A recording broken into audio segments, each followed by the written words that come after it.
Tadi aku tuh sebelum sebelum live ini gitu ya, aku sempat baca menarik banget gitu ya. Ternyata ada traits-nya juga gitu. Jadi resiliensi anak-anak yang punya resiliensi itu Ya. ada traits-nya juga dan tadi udah disebutin Audrey beberapa gitu ya. Nah ini aku coba apa ya? Ada triknya gitu teman-teman di sini kalau Untuk pengen. ngeliat apa sih Uh, uh, pointer-pointernya gitu di anak-anak gitu ya. Kayak gitu. Gampangnya adalah ingat-ingat 7C gitu. 7C ya, 7 Cs gitu.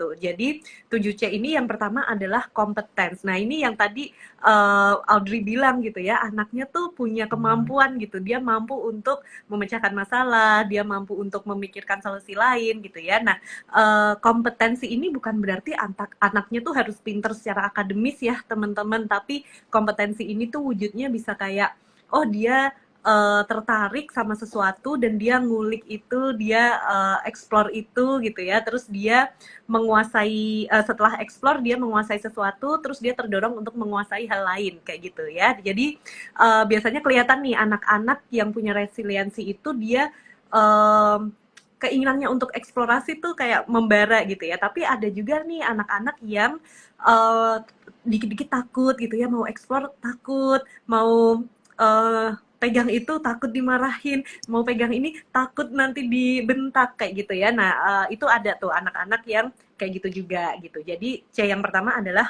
kita lihat anak ini competence gitu ya, punya competence. Lalu yang kedua confidence atau rasa percaya diri. Nah, confidence ini tuh berkaitan dengan itu tadi yang Audrey bilang, dia punya connection yang kuat dengan orang terdekatnya gitu ya, sehingga dia ngerasa bahwa apapun yang terjadi, aku tetap diterima sama orang-orang ini gitu. Jadi dia ngerasa percaya diri gitu ya. Dia nggak ngerasa kurang, dia nggak ngerasa akan ditinggalkan dan lain-lain gitu. Nah, lalu yang ketiga connection tadi Audrey udah jelaskan gitu ya hubungan dia dengan orang terdekatnya itu seperti apa, sekuat apa kayak gitu. Lalu yang keempat di karakter. Jadi dia itu ngerasa nyaman dengan karakter dirinya gitu loh teman-teman. Jadi dia nggak ngerasa bahwa aku anak yang kurang, aku anak yang tidak penting gitu. Tapi dia ngerasa apapun diriku itu diterima gitu, diterima apa adanya sama keluargaku kayak gitu. Nah itu ada tuh rasa-rasa ini ya, dia nyaman dengan karakter dirinya sendiri gitu. Lalu selanjutnya adalah contribution. Jadi anak ini itu percaya bahwa kehadirannya di dunia itu punya kontribusi gitu. Jadi dia ngerasa penting, kehadirannya itu penting. Paling nggak buat keluarganya kayak gitu. Terus yang berikutnya adalah coping. Tadi udah dijelasin sama Audrey ya. C yang keenam adalah coping. Coping itu berarti kemampuan dia untuk mengelola stres, mengelola emosi yang moderate tadi gitu ya. Lalu yang terakhir adalah kontrol. Jadi dia ngerasa bahwa dia itu punya kendali terhadap apa yang terjadi pada dirinya. Jadi kalau ada hal jelek gitu ya yang menimpa dirinya gitu, dia nggak ngerasa apa ya hopeless atau helpless Nggak ada, gitu. Dia kayaknya nggak ada solusi lagi yes, nih gitu. Udahlah gitu ya gitu ya ya. kayak gitu. Dia punya kepercayaan bahwa kalau aku do something nanti situasi ini bisa membaik gitu. Jadi dia merasa punya kendali dalam hidupnya kayak gitu. Nah itu beberapa traits atau karakteristik yang mungkin bisa kita cari juga nih di anak-anak kita gitu ya. Kira-kira kayak gitu dan nanti kita akan bahas gimana ya caranya biar traits ini tuh bisa terbentuk gitu. Kayak misalnya tadi connection, gimana ya caranya biar koneksiku sama anak ini bisa kuat. Terus coping, gimana ya biar anakku ini bisa coping dengan stres-stres yang moderate, itu caranya gimana ngajarinnya. Nah, itu nanti kita akan bahas gitu. Menarik banget 7C yang tadi kamu share Mm-mm. ya. Tujuh-tujuhnya itu punya opposite yang sama. Fear. Mm. Semua tuh punya opposite yang sama. Rasa fear, rasa takut, dan rasa tidak safe, tidak aman. Mm-mm. Itu ciri yang paling signifikan, rasa fear dan unsafe gitu ya. Mm-mm. Feeling of not having safety itu adalah ciri yang paling kuat dialami oleh orang-orang yang mengalami trauma. Jadi kayak Oh, menarik. aku nggak punya connection, aku nggak mampu Mm-mm. gitu ya. Kenapa Mm-mm. aku bisa merasa aku nggak kompeten ya? Oh iya ya, karena dulu reaksinya ketika aku mau melakukan sesuatu, mama selalu bilang, jangan, jangan, jangan, jangan ini, jangan ini, jangan ini, gitu kan ya. Itu aku jadi, oh ya rasanya takut gitu ya. Mm-mm. Aku rasanya nggak safe gitu. Ketika aku ini nggak boleh ini ya, itu nggak boleh ini ya gitu ya. Terus Mm-mm. connection gitu ya. Oh, ketika aku mau build connection, kayaknya ketika aku reach out ke orang lain, kok aku ditolak ya gitu. Ngapain kamu di sini? Kamu nangis, aku nggak mau ya sama kamu nangis gitu ya. Mm-mm. Menarik dari tadi yang kamu share dari 7 itu kayak karakter.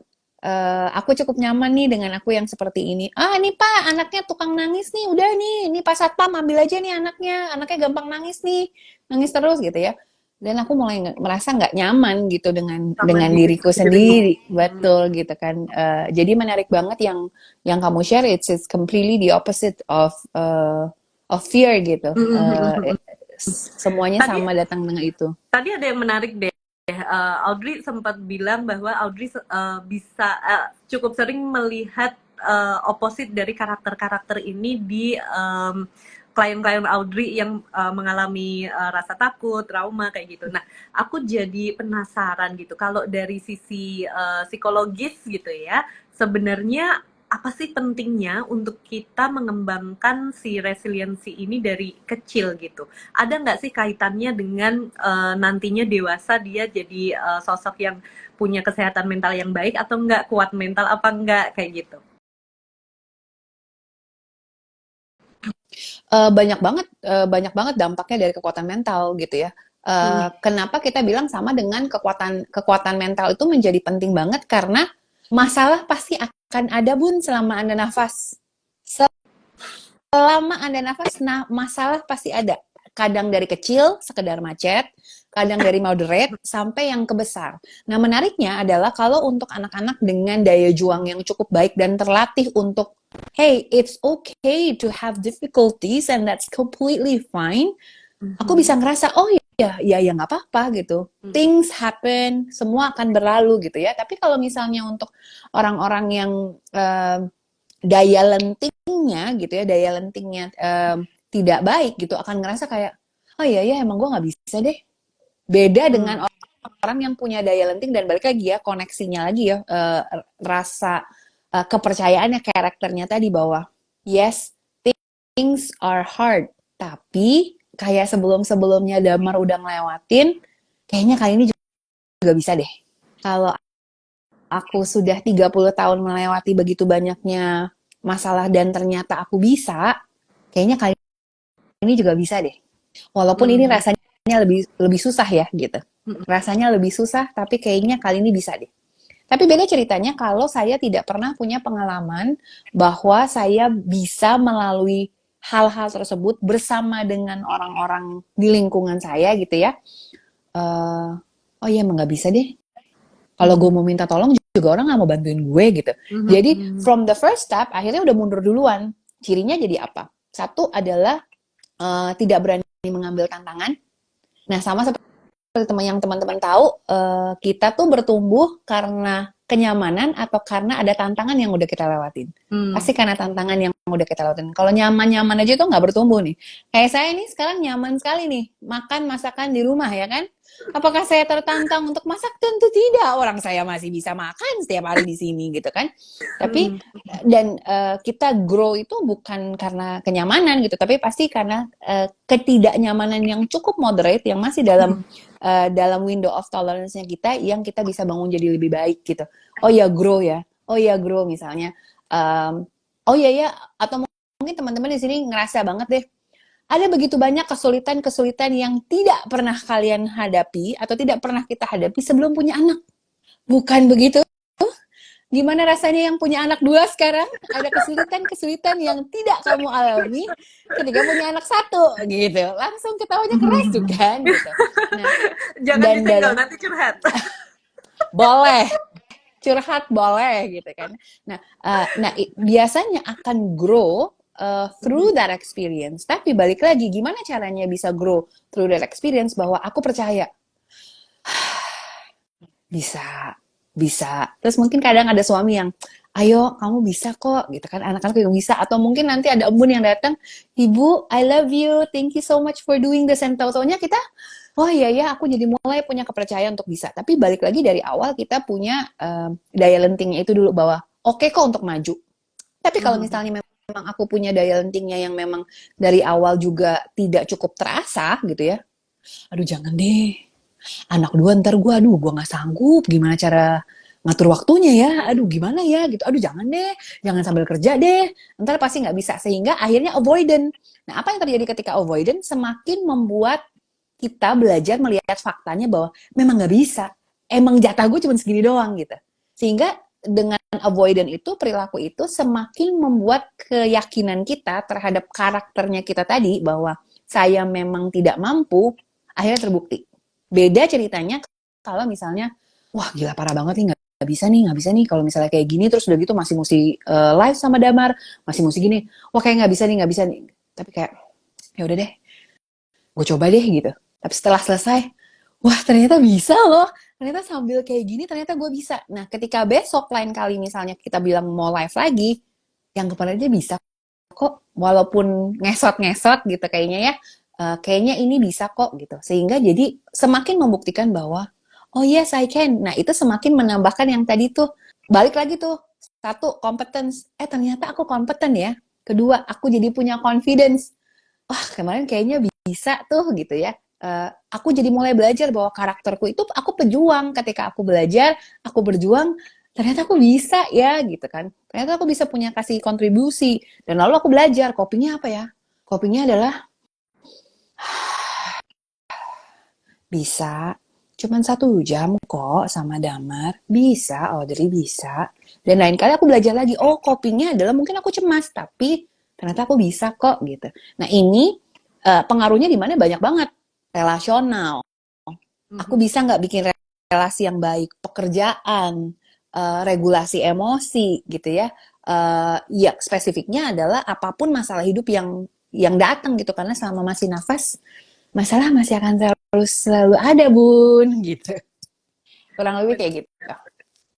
Oke, oke. Nah, tadi tuh si Audrey sempet ini ya, sempet ngasih contoh gitu kayak kalau apa udah gitu aja nggak usah nangis gitu ya. Nah ini aku sering banget denger nih, lebih tepatnya membaca komentar-komentar para netizen gitu ya, bahwa masih banyak Betul. di masih banyak nih di luar sana nih Audrey yang merasa bahwa anak yang tangguh, anak yang kuat mental itu yang nggak gampang nangis Bener. gitu, Sering, yang sering banget aku denger itu. ya kan, yang nggak gampang sedih, nggak gampang ngerengek saat ada Anak mungkin temennya yang jagoan nggak boleh nangis nah dong gitu, gitu jatuh nggak boleh ya. nangis, temennya gangguin nggak boleh ngerengek kayak gitu ya.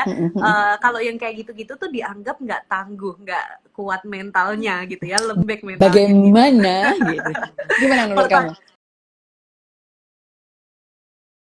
Nah, sebenarnya balik lagi ke trait yang coping tadi gitu ya. Sebenarnya salah satu tanda bahwa anak ini punya kemampuan resiliensi justru anak ini punya kemampuan atau aware gitu ya dengan apa yang dia rasakan dan mampu apa ya, mampu mengeluarkan apa yang dia rasakan itu dengan bentuk yang proper gitu.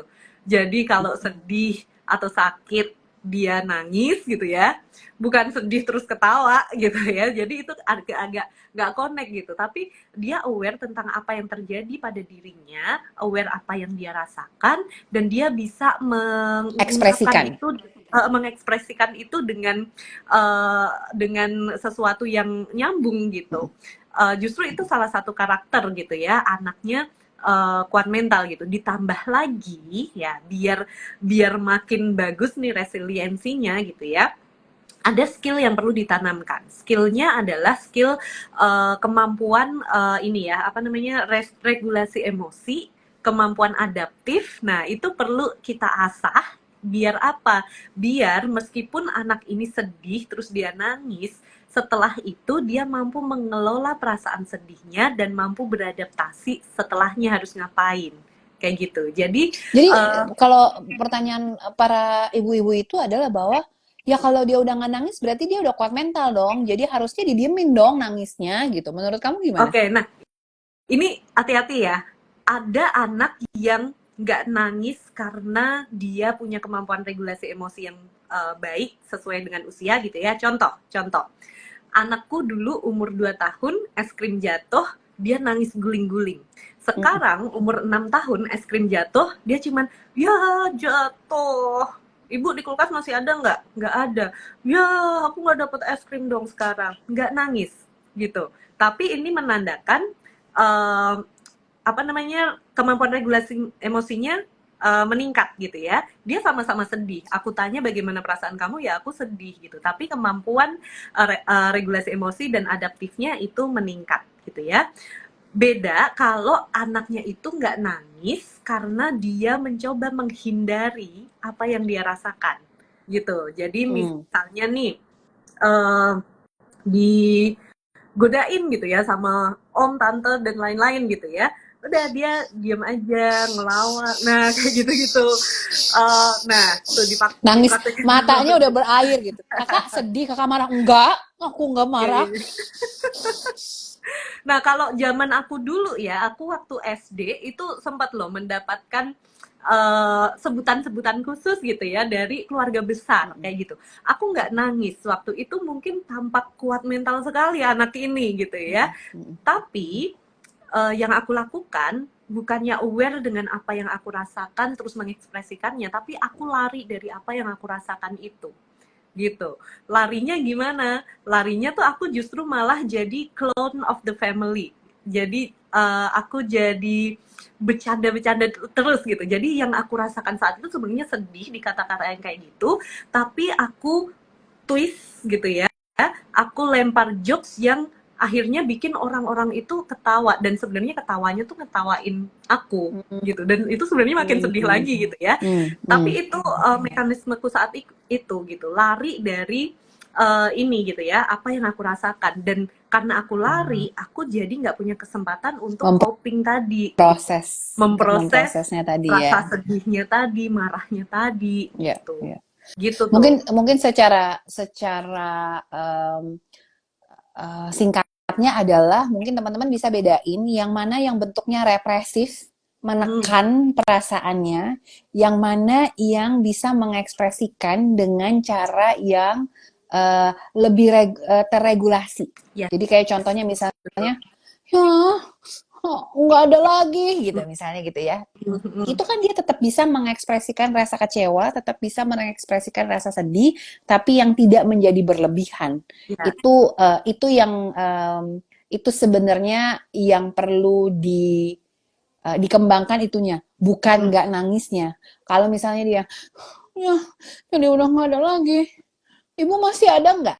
Ketika dia bertanya ibu masih ada nggak es krimnya di kulkas, itu juga udah cara coping yang bagus banget gitu, bahwa oh kalau misalnya ini jatuh masih ada nggak ya di kulkas gitu ya, itu hmm, udah cara coping yang cukup baik. Jadi mungkin yang perlu teman-teman bedain adalah yang mana yang nggak nangis karena bentuknya represi, tapi akhirnya tidak bisa nggak bisa peka rasanya kayak apa, nanti gedenya jadi orang-orang dewasa yang makannya enak, enak.